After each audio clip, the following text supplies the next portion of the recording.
Then should be caning lah. Tak boleh. Dia senyum. Dia senyum kayak ni.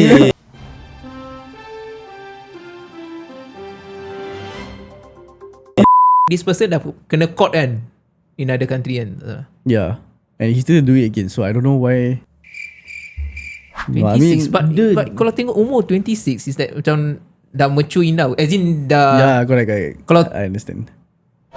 Yeah, you know lah, 26 years old no. faham tak It's not 16, you know. 16 aku boleh faham tau. Ni 26 tau. Tapi kalau kau fikir balik, dulu pun ada case macam gini.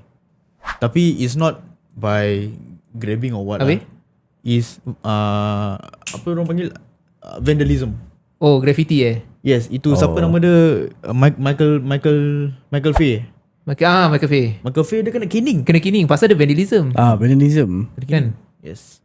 Ni dorang, Tapi why vandalism macam gini? Tapi yang ini public nuisance. Tapi public nuisance to well-known celebrity lagi tau. Tu lah. Then should be caning lah.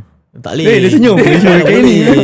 Caning lah. Lain. Maybe could be like apa country relationship ties lah. Maybe could be.